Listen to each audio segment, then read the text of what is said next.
स्वागत है दोस्तों आपका अपने चैनल BSS स्टडी पर। मैं हूं शैलेश कुमार। कैसे हैं आप लोग? दोस्तों हम लोग पढ़ रहे थे, मौलिक अधिकार पढ़ रहे थे। मौलिक अधिकार में हमने अनुच्छेद 31 तक कर लिया था, ठीक है। अब आगे आज हम बात करने वाले हैं अनुच्छेद 32 से। इसमें हम पढ़ेंगे रीट के बारे में, है ना। इसमें हम पढ़ेंगे जो 5 प्रकार के जो आपके रीट होते हैं उसके बारे में हम पढ़ेंगे आज, है ना। सबसे पहले बात करते हैं आर्टिकल 32 की, ठीक है। आर्टिकल 32 क्या कहता है ना। आर्टिकल 32 यह कहता है कि अगर हमारे मौलिक अधिकारों का हनन होता है ना।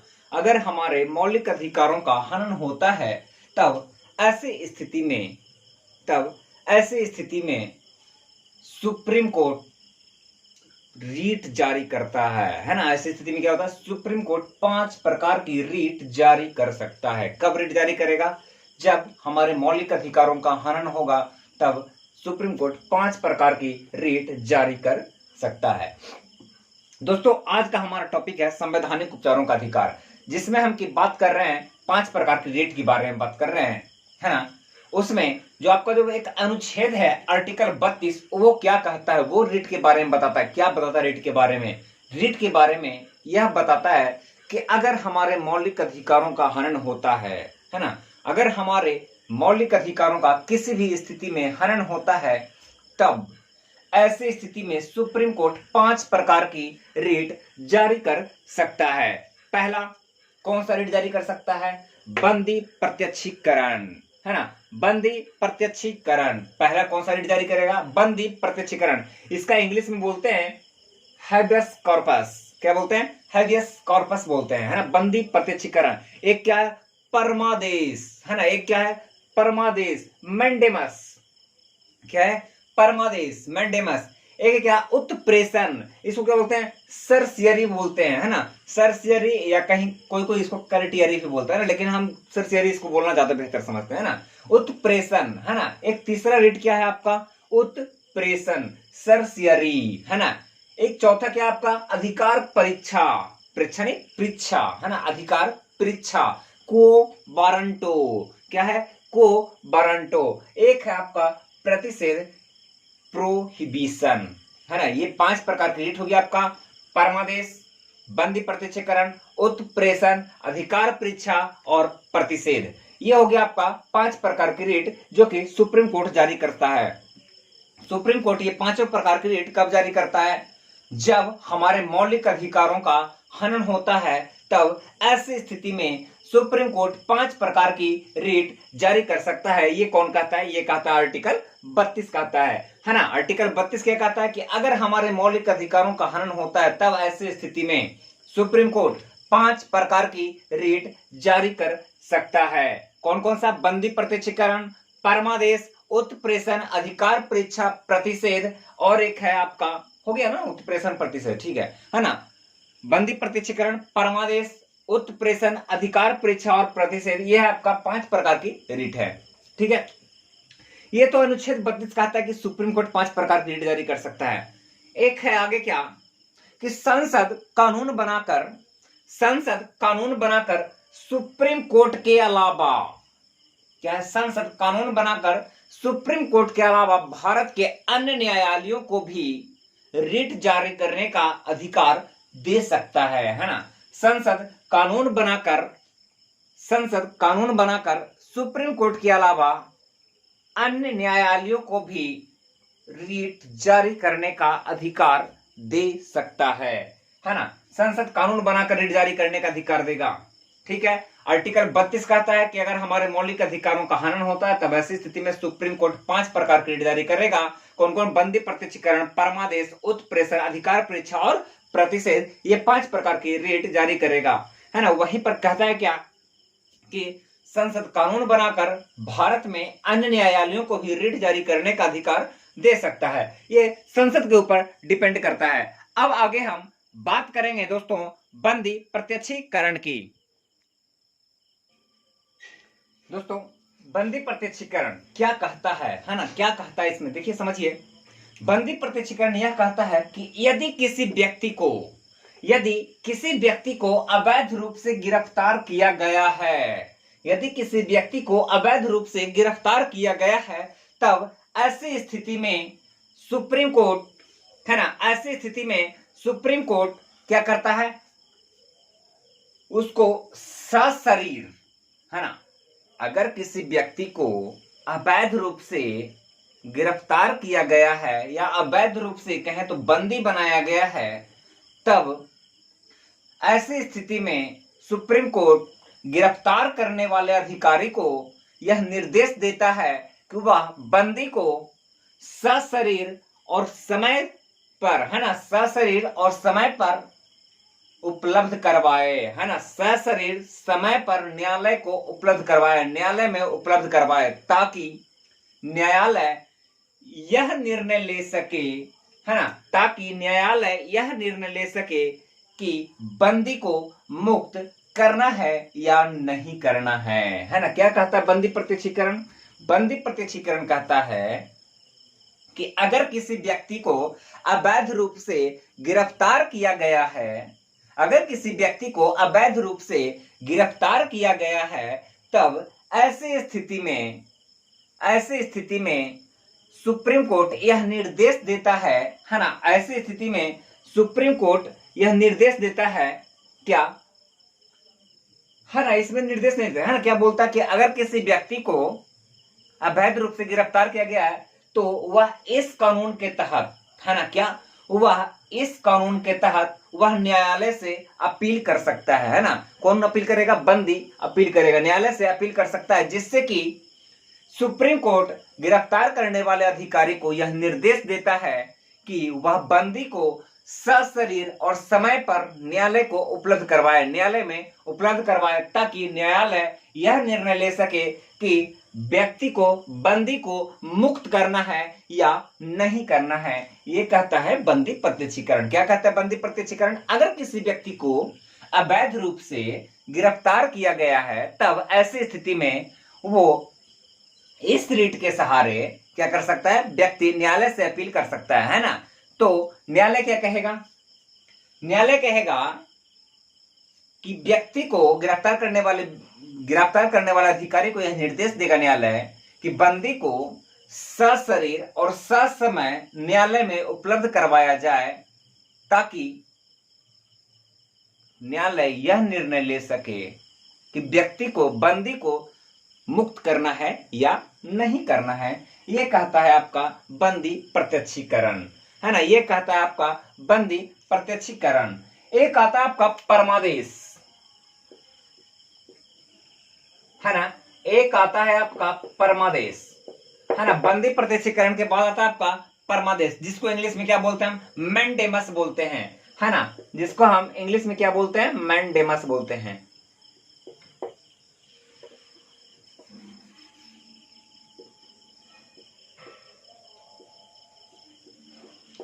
है ना, बंदी प्रत्यक्षीकरण के बाद आता है क्या?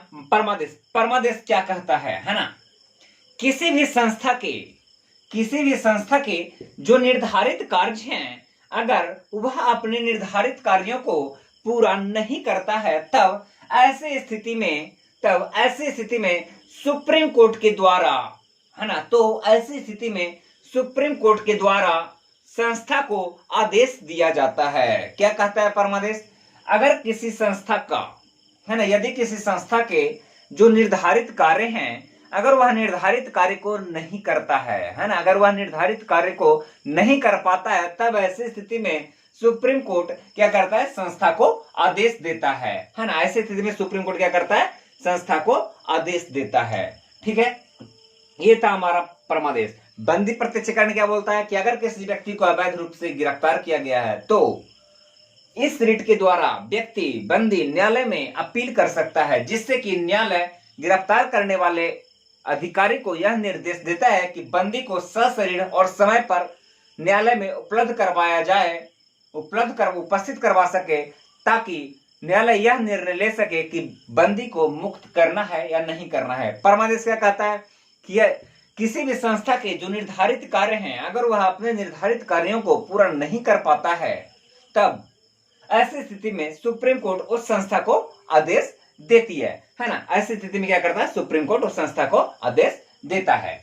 एक आता है क्या आपका उत्प्रेषण, एक आता है क्या आपका उत्प्रेषण, है ना। उत्प्रेषण मतलब क्या, इंग्लिश में क्या बोलते हैं इसको, सर्सियरी बोलते हैं, है ना। क्या बोलते हैं इसको, सर्सियरी बोलते हैं,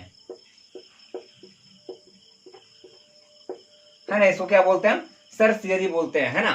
सर्सियरी ये क्या कहता है, कोई संस्था, है ना, कोई संस्था जब अपने निर्धारित कार्यों से, है ना, कोई संस्था जब अपने निर्धारित कार्यों से बाहर जाकर कोई काम करता है ना, कोई संस्था जब अपने निर्धारित कार्यों से बाहर जाकर कोई काम करता है, तब ऐसी स्थिति में जब मौलिक अधिकारों का हनन होता है ना, कोई संस्था जब अपने निर्धारित कार्यों से बाहर जाकर कोई काम करता है ना, तो उससे जो मौलिक अधिकारों का हनन होता है, तब ऐसी स्थिति में, है ना, तब ऐसी स्थिति में कोर्ट के द्वारा, है ना, तब ऐसी स्थिति में कोर्ट के द्वारा यह याचिका जारी की जाती है। क्या कहता है, यदि कोई संस्था जो है अपने निर्धारित कार्यों, है ना, अपने क्षेत्राधिकार से बाहर जाकर, है ना, अपने निर्धारित कार्यों से बाहर जाकर कोई काम करती है और ऐसी स्थिति में व्यक्ति के मौलिक अधिकारों का हनन होता है,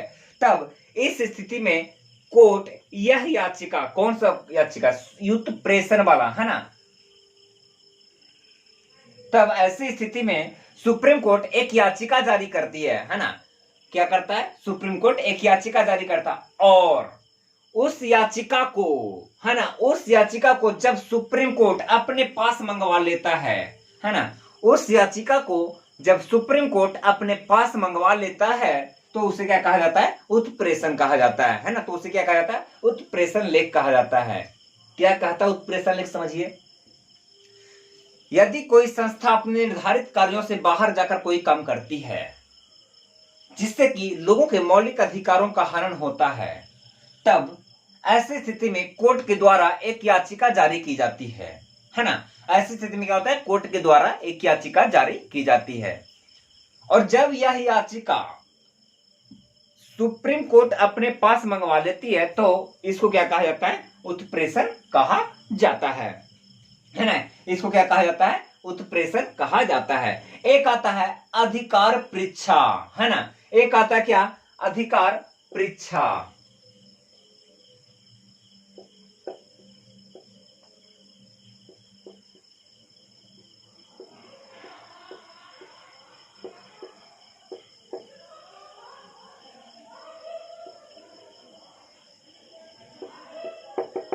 है ना। एक आता क्या, अधिकार परीक्षा। अधिकार परीक्षा को बोलते हैं क्वो वारंटो बोलते हैं, है ना। अधिकार परीक्षा क्या बोलते हैं, क्वो वारंटो।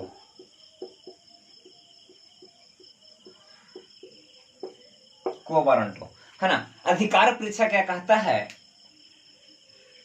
अधिकार परीक्षा कहता है कि असंवैधानिक रूप से, असंवैधानिक रूप से यदि आप किसी पद पर आसीन हैं, है ना, असंवैधानिक रूप से किसी पद पर आसीन व्यक्ति को सुप्रीम कोर्ट यह पूछता है ना, सुप्रीम कोर्ट या उच्च न्यायालय, है ना, ठीक है, सुप्रीम कोर्ट या उच्च न्यायालय, है ना, क्या करता अधिकार परीक्षा में, असंवैधानिक रूप से किसी पद पर आसीन व्यक्ति को हाई कोर्ट या सुप्रीम कोर्ट यह पूछता है कि आप उक्त पद पर किस अधिकार से हैं, है ना, आप उक्त पद पर किस अधिकार से हैं। क्या पूछता है अधिकार परीक्षा में, बात समझिए। इस रिट के द्वारा हाई कोर्ट या सुप्रीम कोर्ट, इस रिट के द्वारा हाई कोर्ट या सुप्रीम कोर्ट जो असंवैधानिक पद पर कोई व्यक्ति बैठा हुआ है ना, असंवैधानिक पद से, है ना, असंवैधानिक रूप से किसी पद पर आसीन व्यक्ति से इस रिट के द्वारा सुप्रीम कोर्ट या हाई कोर्ट यह पूछता है कि आप उक्त पद पर किस अधिकार से बैठे हैं, है ना, आप उक्त पद पर किस अधिकार से बैठे हैं, तो क्या बोलता है उसको, अधिकार परीक्षा, है ना, उसको क्या बोलते हैं, अधिकार परीक्षा बोलते हैं, ठीक है, उसको क्या बोलते हैं, अधिकार परीक्षा। असंवैधानिक रूप से किसी पद पर आसीन व्यक्ति को सुप्रीम कोर्ट या हाई कोर्ट इस रिट के द्वारा यह पूछता है कि आप उक्त पद पर किस अधिकार से बैठे हैं, है ना, आप उक्त पद पर किस अधिकार से बैठे हैं और किस अधिकार से कार्य कर रहे हैं, यह पूछा जाता है अधिकार परीक्षा में सुप्रीम कोर्ट या हाई कोर्ट के द्वारा। एक है दोस्तों आपका प्रतिषेध, एक बच रहा है क्या आपका प्रतिषेध, प्रोहिबिशन।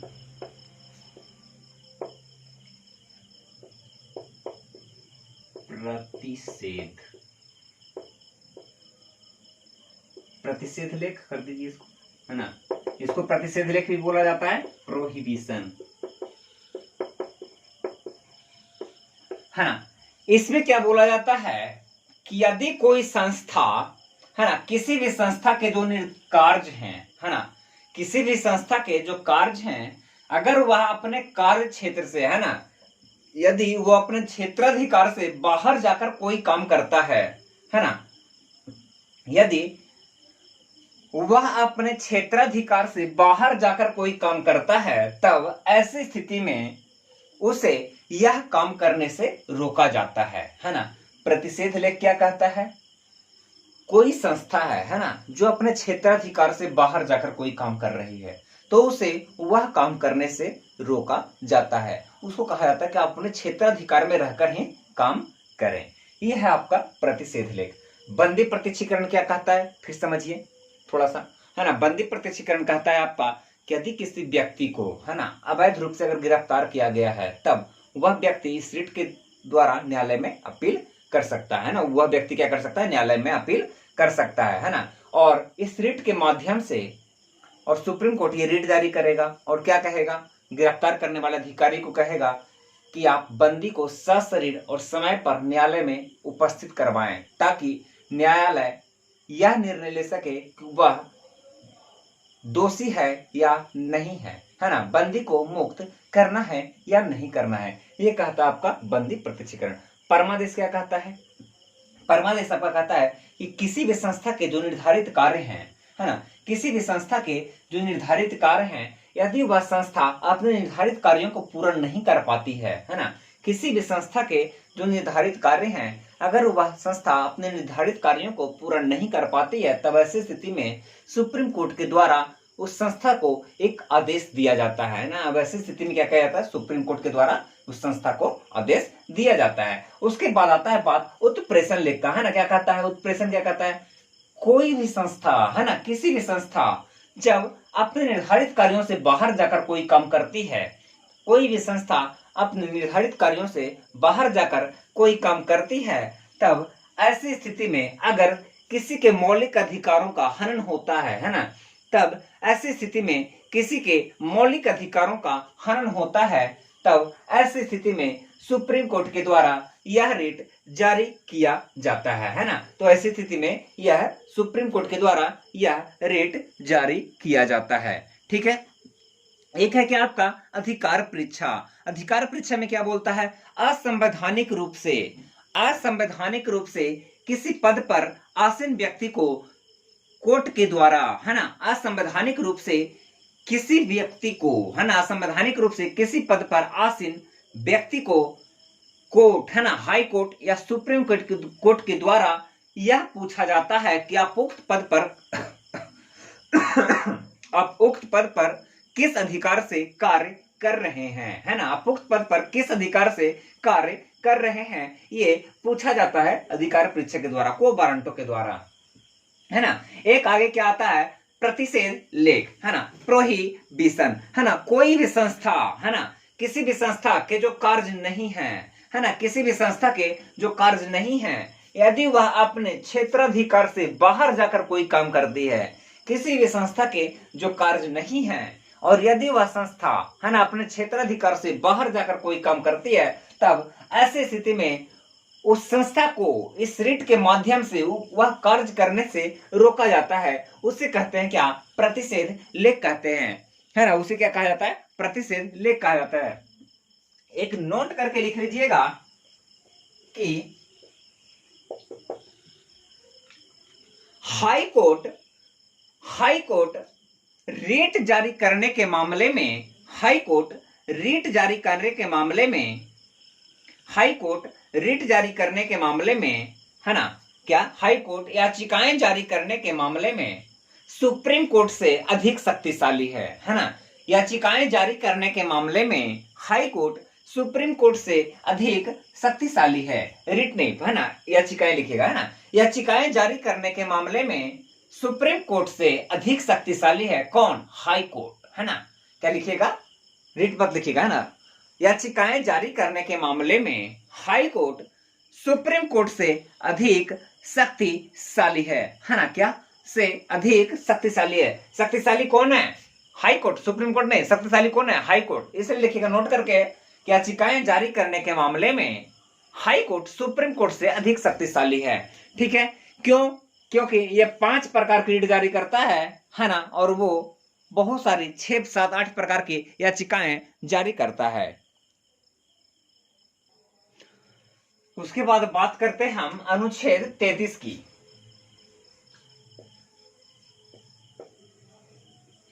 अनुच्छेद 33 की बात करते हैं हम, है ना। अनुच्छेद 33 क्या कहता है ना। अनुच्छेद 33 में यह लिखा हुआ है कि सारे मौलिक अधिकार सामान्य नागरिक को प्राप्त हैं, है ना। सारे मौलिक अधिकार सामान्य नागरिक को प्राप्त हैं, है ना। सारे मौलिक अधिकार सामान्य नागरिक को प्राप्त हैं। इंटेलिजेंस से जुड़े लोग, है ना, इंटेलिजेंस से जुड़े लोग तथा हमारे सैन्य बल, है ना, सारे मौलिक अधिकार सामान्य नागरिक को प्राप्त हैं। ठीक है, लिख लीजिएगा, लिख लीजिए, है ना। सारे मौलिक अधिकार सामान्य नागरिक को प्राप्त हैं। सारे मौलिक अधिकार सामान्य नागरिक को प्राप्त हैं। हमारे सैन्य बल तथा इंटेलिजेंस से जुड़े लोगों की, है ना, हमारे सैन्य बल तथा इंटेलिजेंस से जुड़े लोगों के मौलिक अधिकारों में संसद कानून बनाकर कमी कर सकती है। क्या है? हमारे सैन्य बल तथा इंटेलिजेंस से जुड़े लोगों के मौलिक अधिकारों में संसद कानून बनाकर उसके मौलिक अधिकारों में कमी कर सकती है। यह बोलता है अनुच्छेद 33। क्या बोलता है अनुच्छेद 33? सारे मौलिक अधिकार सामान्य नागरिक को प्राप्त हैं। फिर क्या बोलता है कि हमारे सैन्य बल तथा इंटेलिजेंस से जुड़े लोगों के मौलिक अधिकारों में संसद कानून बनाकर कमी कर सकती है ना। हमारे सैन्य बल तथा इंटेलिजेंस से जुड़े लोगों के मौलिक अधिकारों में संसद कानून बनाकर कमी कर सकती है। एक है अनुच्छेद 34। अनुच्छेद 34 क्या कहता है कि अगर देश में कभी मार्शल लॉ लागू हो जाए, क्या कहता है कि अगर देश में कभी मार्शल लॉ लागू हो जाए, तब ऐसी स्थिति में, अगर देश में कभी मार्शल लॉ लागू हो जाए, तब ऐसी स्थिति में यदि मौलिक अधिकारों का हनन होता है, तब ऐसी स्थिति में यदि नागरिकों के मौलिक अधिकारों का हनन होता है, तब सुप्रीम कोर्ट तब ऐसी स्थिति में संसद कानून बनाकर क्षतिपूर्ति कर सकती है ना। क्या बोलता है अनुच्छेद 34 कि अगर देश में कभी मार्शल लॉ लागू हो जाए, तब ऐसी स्थिति में लोगों के मौलिक अधिकारों का अगर हनन होता है ना, तब ऐसी स्थिति में लोगों के मौलिक अधिकारों में अगर किसी भी प्रकार की कमी होती है, तो इस स्थिति में संसद कानून बनाकर उसकी क्षतिपूर्ति कर सकती है। ठीक है, यही कहता है अनुच्छेद 34। क्या कहता है अनुच्छेद 34? फिर समझिए कि अगर देश में कभी मार्शल लॉ लागू हो जाए, अगर देश में कभी मार्शल लॉ लागू हो जाए, तो अगर देश में कहीं मार्शल लॉ लागू हो जाए, तो नागरिकों के मौलिक अधिकारों में अगर कमी आती है ना, नागरिकों के मौलिक अधिकारों में अगर कमी आती है, तब ऐसी स्थिति में संसद कानून बनाकर उसकी क्षतिपूर्ति कर सकता है। यह बोलता है अनुच्छेद 34। अनुच्छेद 35 है ना। ठीक है, अनुच्छेद 35। अनुच्छेद 35 क्या कहता है? अनुच्छेद 35 कुछ खास नहीं कहता है, बस छोटा सा बात यह कहता है कि मौलिक अधिकारों से संबंधित, है ना। क्या कहता है कि मौलिक अधिकारों के से संबंधित या मौलिक अधिकारों के संदर्भ में कुछ बातें ऐसी है, मौलिक अधिकारों के संदर्भ में कुछ बातें ऐसी है जिस पर कि कानून बनाने का अधिकार सिर्फ संसद के पास है। क्या कहता है अनुच्छेद 35 कि मौलिक अधिकारों के संदर्भ में, मौलिक अधिकारों से संबंधित या मौलिक अधिकारों के संदर्भ में कुछ बातें ऐसी है, मौलिक अधिकारों के संदर्भ में कुछ बातें ऐसी है जिस पर कि कानून बनाने का अधिकार सिर्फ संसद के पास है, जिस पर कि कानून बनाने का अधिकार सिर्फ संसद के पास है। ये कहता है अनुच्छेद 35। ठीक है। अनुच्छेद 33 क्या कहता है कि सारे मौलिक अधिकार सामान्य नागरिक को प्राप्त हैं। हमारे सैन्य बल तथा इंटेलिजेंस से जुड़े लोगों के मौलिक अधिकारों में संसद कानून बनाकर कमी कर सकती है। यह कहता है अनुच्छेद 33। अनुच्छेद 34 क्या कहता है कि अगर देश में कभी मार्शल लॉ लागू हो जाए, है ना, तो यदि नागरिकों के मौलिक अधिकारों में कमी आती है ना, अगर देश में कहीं मार्शल लॉ लागू हो जाए और नागरिकों के मौलिक अधिकारों में अगर कमी आती है, तब ऐसी स्थिति में सुप्रीम कोर्ट बाद में कानून बनाकर उसकी क्षतिपूर्ति, क्या सुप्रीम कोर्ट नहीं, संसद, है ना, संसद कानून बनाकर उसकी क्षतिपूर्ति क्या कर सकती है, क्षतिपूर्ति कर सकती है ना। अनुच्छेद 35 क्या कहता है कि मौलिक अधिकारों के संदर्भ में कुछ बातें ऐसी है जिनको, है ना, जिन पर की कानून बनाने का अधिकार सिर्फ संसद के पास है ना, जिन पर की कानून बनाने का अधिकार सिर्फ संसद के पास है ना।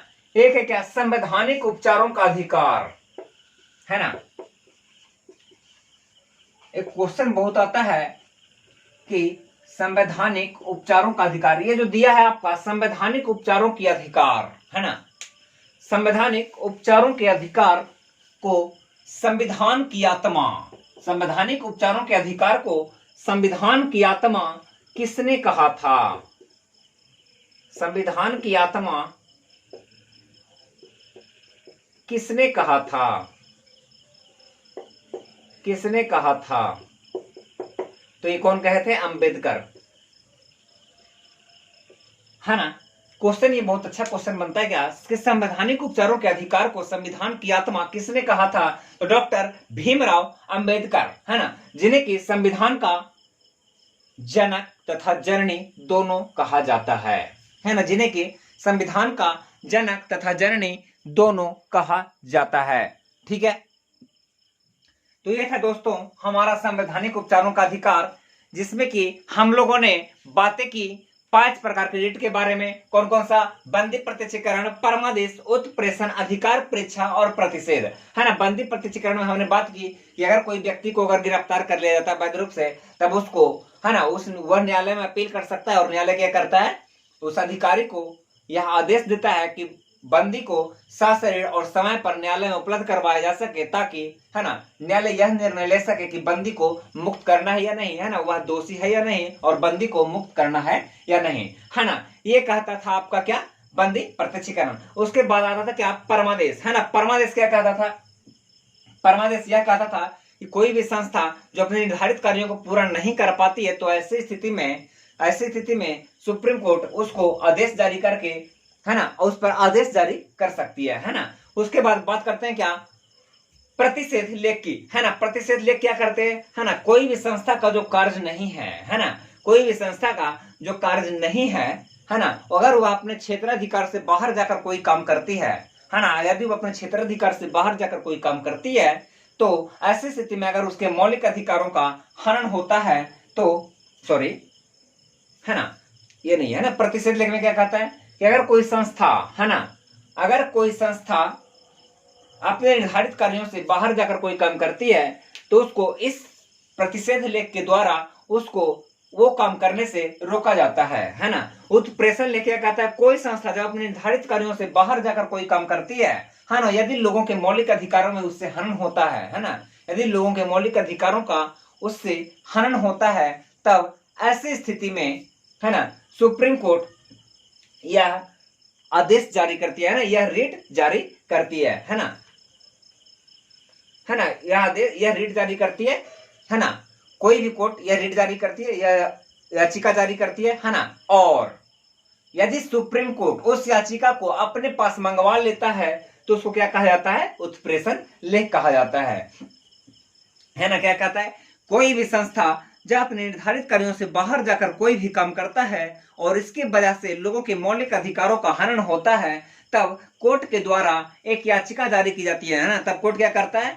याचिका जारी करता है ना। कोर्ट यह याचिका जारी करता है और जब यह याचिका सुप्रीम कोर्ट अपने पास मंगवा लेता है तब उसको क्या कहा जाता है? उत्प्रेषण लेख कहा जाता है ना। आगे बात करते हैं हम अधिकार परीक्षा की बात करते हैं। अधिकार परीक्षा में क्या बात करता है?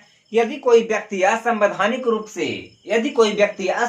रूप से किसी पद पर आसीन होता है ना, तो कोर्ट है ना उस व्यक्ति से यह पूछता है कि आप उक्त पद पर किस अधिकार से कार्य कर रहे हैं, है ना।